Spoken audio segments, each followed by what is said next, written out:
Well, my first job for today is to do all the lights on this Ferret. Now, my new headlights have a different fitting. They look the same from the outside, more or less. Very nice. Great silvering, obviously.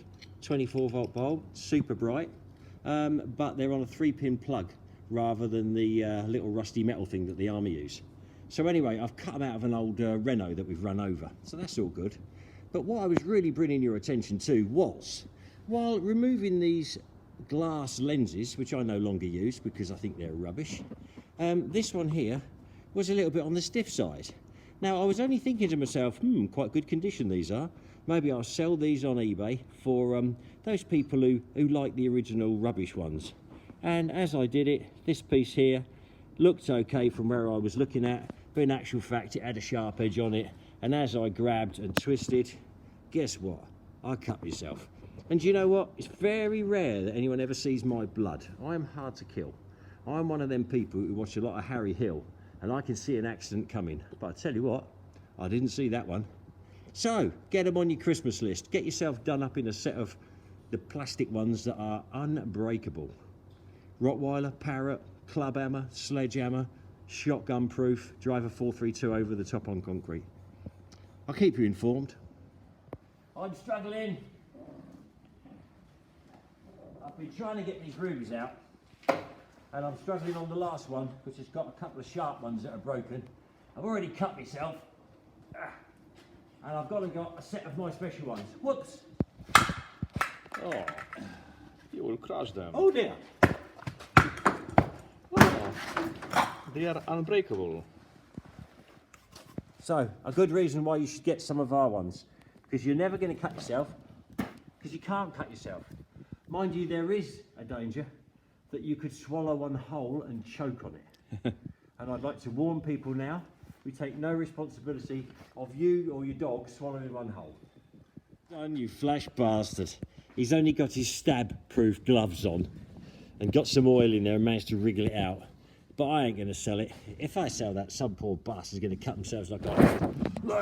Look at my finger. And what are you doing up the front there?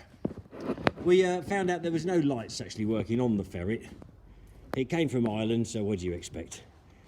They don't have MOTs on the cars, I don't think, so why would they even care about the stuff that doesn't need an MOT? But anyway, we're getting there. And these bulbs, they're the wrong bulbs. You have a 24-volt bulb. It's a smaller one. It's a little bulb for the side light and a big bulb for the indicator. They just doffed anything in there. But indicators won't work if you have the wrong size bulb. But there you go. Took me years to learn that.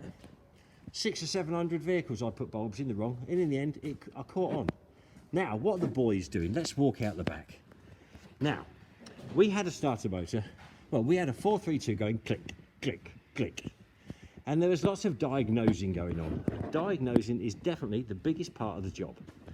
So, they fitted a new starter motor, and that didn't work either. And I said, well, what you want to do is get back in the vehicle, press the starter a few times. When it's going click, see how dim the lights go, and see how the fuel pump goes when you're putting load, and that will tell you whether or not the starter motor's trying or not. And bear in mind, the one in the box was brand new, been in the box probably 15 years, but it looked shiny. Anyway, guess what?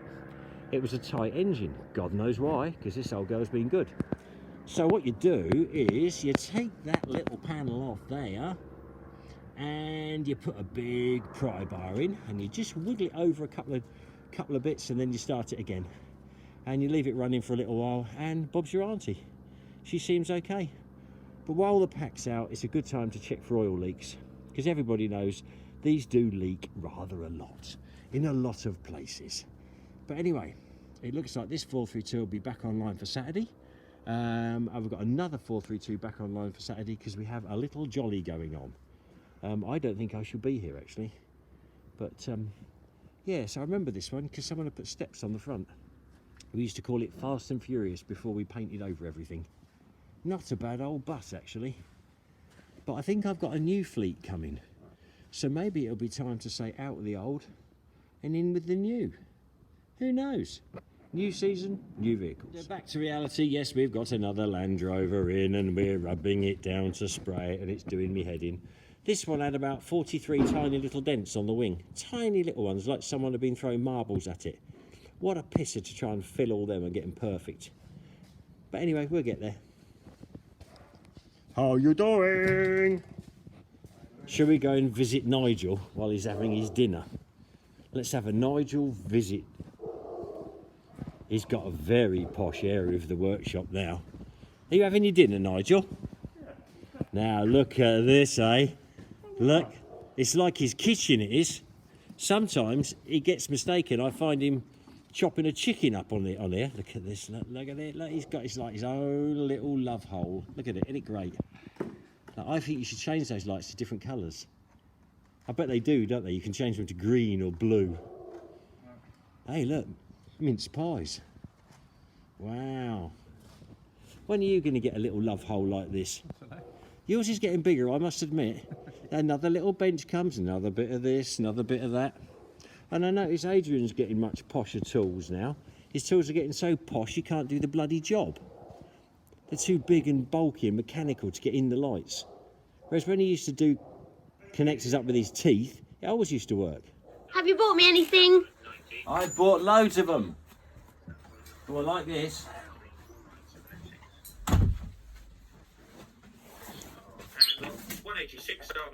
A holster pistol. Have you got a holster? Yeah. But useless if you haven't. I'll probably end up shooting my foot off or something.